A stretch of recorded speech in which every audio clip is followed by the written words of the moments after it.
అయ్యగారు తీసిన మూవీలేను నేను కొన్నాను ఐఫోను. సార్ ఏంటి సార్ అది?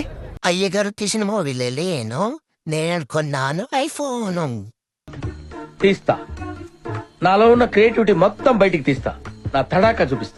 నేనైతే అఖిల్ మూవీ చూసి థియేటర్లో కొన్ని రోజులైంది. రోజులు కాదు, ఇన్ఫాక్ట్ చెప్పాలంటే సంవత్సరాలైంది. ఎప్పుడో ఫస్ట్ మూవీకి అఖిల్ మూవీకి వెళ్ళాం నేను మా ఫ్రెండ్ బీటెక్లో. తర్వాత అసలు అఖిల్ మూవీ థియేటర్లోనే చూడలేదు. ఎందుకంటే మనోడికి సరైన మూవీ పడలేదు. అప్పటి నుంచి మనోడి క్రికెట్ రావాల్సిందే, దారి తప్పి మూవీస్లోకి వచ్చేసాడు. అరే నీ అబ్బా.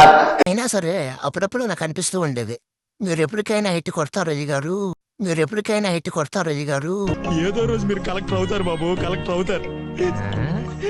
వీడేంటి తెగ ఫీల్ అయిపోయాడు పిచ్చిన. ఇకపోతే ఇప్పుడే మ్యాట్ని షో అయితే కంప్లీట్ చేసుకుని వచ్చాం.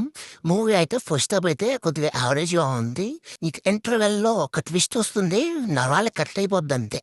అంత పెద్ద ట్విస్ట్ చూసిన తర్వాత అర్జెంట్ రా సరికే రా అన్నాడు మా ఫ్రెండ్. కానీ థియేటర్ వాళ్ళు అయితే కుదరదన్నారు. సర్లే అని ఇంకా పెప్సీతో సరిపెట్టుకున్నాం.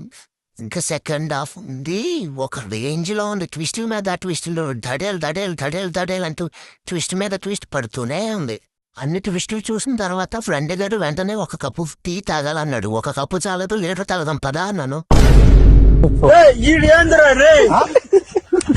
ఫైనల్ గా మూవీ వచ్చేసి అఖిల్ కోసం ఒకసారి చూడొచ్చు, భాగ్యశ్రీ కోసం ఎన్నిసార్లు అయినా చూడొచ్చు. ఇదేంట్రా అయితే? అరే నీ అబ్బా. అరే